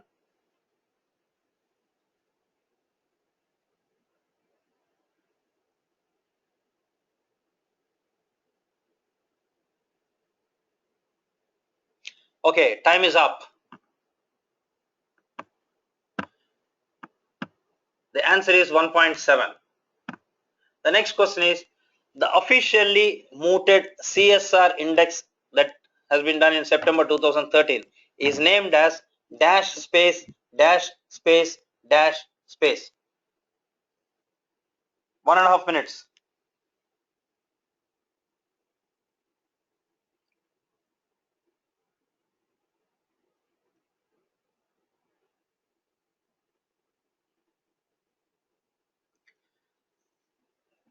The 2 dashes have got an answer in the question itself. Miss Prerna Wadikar, Dow Jones, with due respect, I think that's not the answer. September 2013, I specifically mentioned. Time is up. Okay. It's called the Bombay Stock Exchange BSE Indian Institute of Company Affairs IICA CSR Index. I said 2 dashes have got answer in the question itself. CSR Index is there. Only thing you have to add up is BSE IICA. That has been mooted in September 2013. The Dow Jones, which started much earlier, was somewhere in 1999, ma'am. That's how it is. Okay, the next question. The two types of SROI are, that is what we have discussed about an hour back. The two types. This should be a piece of cakewalk for you. Can I just give you 1 minute for that? Okay, Ms. Prerna Vadikar says forecast and evaluative. Dr. Kailasam says evaluating and forecasting.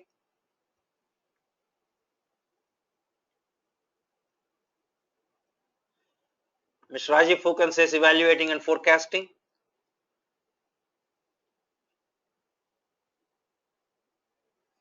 Thirty seconds more.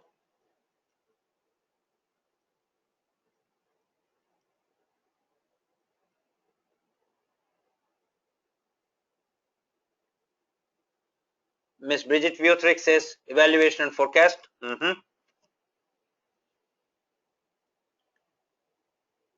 Okay, time is up for this. So that's not an easy, that's not a very really tough question at all.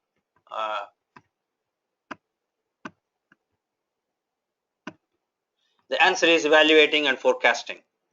So, ladies and gentlemen, with this we come to the end of our happy. In my opinion, it has been absolutely happy. I was every time I was coming, I was thrilled. My sincere apologies that there were gaps of 2 sessions in between. One because I could not make it, and one because the nature did not permit me to make it. But at the same time, on almost all other sessions, I was never late, and I always strove to make it interesting. I would love to meet you all in person. I do not know, probably CII, I can ask them to have at least once in an year alumni meet or something. I do not know it. Everything is connected with budgets, etc. But it would be wonderful to meet all of you. It was indeed a privileged program for me, because the members are all so enlightened members, so active, and many of the people are all so committed to their work. And we also have people like Miss Bridget Butrick. We are all privileged to have her along with us, basically for her work internationally and also in Delhi. Many of us, all of us, are working good to make this country well. So let us continue our good work in this new year and coming years, and ultimately let us all have a very peaceful, comfortable, purposeful life. Okay, please, I request you, kindly help me by sending me the feedback forms. Honestly telling you, it doesn't take more than 5 minutes for you to tick them. I made it so simple. Okay, even if you have an issue, see, let me tell you something. The I want to make a special mention of Miss Prerna Vadikar, because she always goaded me with questions in such a way that I started searching for answers, and in the process it helped all of us to learn more and more new things. So it would help me also. See, for instance, I may be going like a blinkered horse, thinking that whatever I am teaching is the thing. But at the same time, people like you, when you respond with the new questions, new queries, they make me run around to find answers for them, because I love that work and I would always like to help you out. Please do keep in touch. God bless us all. Amen. And let us uh, try to meet sometime in life. Okay. Okay, so let me read out a few sentences that people are writing on this matter. Uh, Thank you very much for such informative and extremely useful sessions. We have gained a lot from your inputs, Ms. Prerna Vadikar says. Ms. Bridget Butrick says, thank you so much for all your help, patience, feedback, and your excellent teaching. The time flew. Then Mr. Rajiv K. Pukan says, it's a worthwhile investment for me. Learn and relearn many things. Thanks, and look forward to be in touch with you all the way. And then Ms. Bridget Butrick says, I was amazed by all the knowledge from my co-students. We should all meet, she says. Yes, I do agree with that. Let us see. And Ms. Prerna Vadikar again adds up, thank you very much, sir. I have tremendously enjoyed your sessions. Mr. Ravikant Reddy says, thanks for the wonderful sessions. We'll surely meet, sir. And thank you so much for delightful teaching, Dr. Kailasam says. Ladies and gentlemen, it has been my privilege and absolutely pleasure to have met you on the webinar and to participate with you in co-learning. I never considered as if I was teaching you. I was always learning along with you. Thank you for giving me that opportunity. God bless us that we will meet sometime, but you all have my email ID, because when I send my feedback form, there are 2 feedback forms I have sent. One is for you to send confidentially to CII. In case any of you people did not like my style of teaching or my style of knowledge levels, everything, you can feel free to write them confidentially to the CII, but please write the same to me in my form feedback so that I can improve myself for the sake of the new students whom I will be addressing from February onwards, I suppose. Okay, so with that, saying that and wishing you the very best in life, God bless you all. I sign off. Thank you very much.